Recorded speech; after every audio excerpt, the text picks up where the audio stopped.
ஹே guys, சுசுகியோட 125cc commuter bike பார்த்தீங்க அப்படின்னா ஹீரோவோட எக்ஸ்ட்ரீம் 125 இருக்க ரைவலாக லான்ச் பண்ண போகிறதா அனௌன்ஸ் பண்ணியிருக்காங்க. இப்போ நீங்கள் பார்க்குற இந்த கம்யூட்டர் பைக் பார்த்தீங்கன்னா எக்ஸ்ட்ரீம் 125 இருக்க ரைவலாக லான்ச் பண்ண போகிறோம். அதே சமயம் ஹோண்டாவோட SP 125 ரைவலாக லான்ச் பண்ண போகிறோங்கிறத சுசுகி அனௌன்ஸ் பண்ணியிருக்காங்க. ஸோ இந்த மாடல் பார்த்தீங்க அப்படின்னா ஓல்டு டிசைனில் இருக்குது, ஆனால் நியூ கான்ஃபிகரேஷன்ஸ் லேட்டஸ்ட் டெக்னாலஜி இருக்கும் அப்படிங்கிறத சொல்லியிருக்காங்க. ஃபார் எக்ஸாம்பிள் உங்களுக்கு SP 125 டிசைன் எப்படி இருக்குது, ஆனால் இன்றைக்கும் அந்த பைக்கோட ஃபேன் பேஸ் அப்படிங்கிறது பெஸ்ட்டாக இருக்குது, அந்த பைக்கோட பர்ஃபார்மன்ஸ் அப்படிங்கிறது பெஸ்ட்டாக இருக்குது. ஸோ அந்த மாதிரி சுசுகி பார்த்தீங்கன்னா இந்த 125cc பைக்ஸை இந்தியாவில் லான்ச் பண்ண போகிறோம் அப்படிங்கிறத சொல்லியிருக்காங்க. இந்த பைக்கில் பார்த்தீங்க அப்படின்னா ஒரு சில சேஞ்சஸ் இருக்குங்க. Digital instrument cluster, single channel ABS, அதுக்கப்புறம் இந்த பைக்கோட சீட் பார்த்தீங்கன்னா ஃப்ளாட்டாக இருக்க போகுது. மைலேஜ் ரொம்பவே முக்கியம். 60லேருந்து 65 km/லிட்டர் மைலேஜ் கொடுக்கக்கூடிய பைக் அப்படின்னு சொல்லிட்டு பெஸ்ட்டான 125cc பைக்ஸை பார்த்தீங்கன்னா சுசுகி இந்த 2024 லான்ச் பண்ண போகிறதா அனௌன்ஸ் பண்ணியிருக்காங்க. ஸோ நீங்கள் சொல்லுங்கள், சுசுகியில் பெஸ்ட்டான பைக் இந்தியாவில் இருக்குன்னு நினைக்கிறீங்களா? அதை காமெண்ட் செக்ஷனில் காமெண்ட் பண்ணுங்கள். இந்த வீடியோ பிடிச்சிருந்தா லைக் பண்ணிக்கோங்க, முடிஞ்சால் நம்ம சேனலையும் சப்ஸ்கிரைப் பண்ணிக்கோங்க. சுசுகியை பொறுத்த வரைக்கும் பார்த்தீங்கன்னா இந்தியாவில் ஒன் ஆஃப் தி பெஸ்ட் பிராண்டாக ஒரு காலத்தில் இருந்தது. லேட்டராக பார்த்தீங்க அப்படின்னா அப்டேட்ஸ் வந்து பெருசாக அவங்களுடைய பைக்ஸ்க்கு வந்து கொடுக்க முடியாதனால ஸோ அப்படியே கொஞ்சம் ஸ்ட்ரக் ஆகிட்டாங்க அப்படின்னு தான் சொன்னோம். இப்போ தான் கொஞ்சம் கொஞ்சமாக மார்க்கெட்டுக்கு முன்னாடி வர ஆரம்பிக்கிற மாதிரி தெரியுது.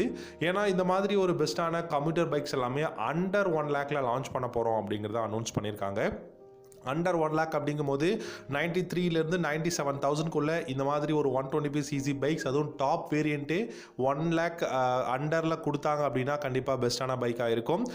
ஏன்னா நல்ல மைலேஜ், நல்ல கம்யூட்டர் பைக்காக இப்போ இருக்கக்கூடிய ஒரு சுச்சுவேஷனில் வேணும் அப்படிங்கிறது தான். ஏன்னா டிராஃபிக் அதிகமாகிடுச்சு, சிட்டிக்குள்ளே ரைட் பண்ணுறது அப்படிங்கிறது ரொம்ப கஷ்டமாக இருக்குது. இந்த பைக்கை பொறுத்த வரைக்கும் 5 ஸ்பீட் கியர் பாக்ஸ் இருக்க போகுது instead of 4 speed gear box அப்படிங்கிறத சொல்லியிருக்காங்க. ஏன்னா குளோபல் மார்க்கெட்டில் இந்த பைக்கோட அந்த கியர் அப்படிங்கிறது 4 ஸ்பீடில் தான் இருக்குது. பட் இந்தியாவில் வந்து 5 ஸ்பீட் கியர் பாக்ஸ் வந்து கொண்டு வர போகிறாங்க.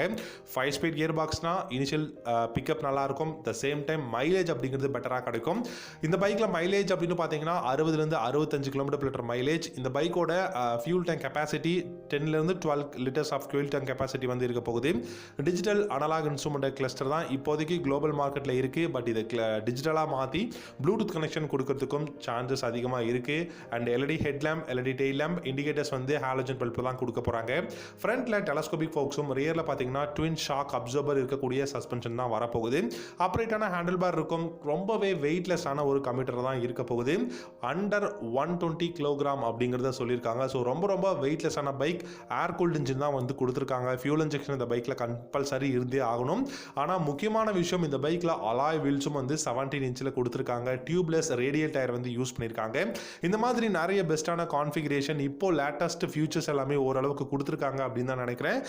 மேபி இந்த பைக்கோட டிசைன் ஸ்லைட்லி சேஞ்ச் பண்ணாங்க அப்படின்னா கண்டிப்பாக பெஸ்ட்டான பைக்காக இருக்கும். ஏன் இப்போ இருக்கக்கூடிய ஜிக்ஸர் SF இல்லாட்டி வந்து ஜிக்ஸர் 150யோட அந்த டிசைன் பேட்டர்னில் ஒரு நல்ல கம்யூட்டர் பைக் அண்டர் 1 lakhல கொடுத்தாங்கன்னா தாறுமாறாக இருக்கும். என்னை பொறுத்த வரைக்கும் இந்த ஒரு மூவ் அப்படிங்கிறது சுசுகியில் ஒரு பெஸ்ட்டான ஒரு மூவ் அப்படின்னு தான் நினைக்கிறேன். ஏன்னா 110cc இந்த பைக்கை லான்ச் பண்ணாங்கன்னா அந்த அளவுக்கு பெரிய ஒரு இம்ப்ரெஷன் வராது. அப்படிங்கிறதுனால 125cc இந்த கம்யூட்டர் பைக்கை இந்தியாவில் வந்து கூடி சீக்கிரம் லான்ச் பண்ண போகிறாங்க. ஸோ 2024 சுசுகி கிட்ட இருந்து நாம எக்ஸ்பெக்ட் பண்ணுற பைக் மேபி இந்த ஒரு கம்யூட்டர் பைக்காக கூட இருக்கலாம். அண்டர் 1 lakh அப்படிங்கும்போது கண்டிப்பாக அஃபோர்டபுள் ப்ரைஸ் தான்.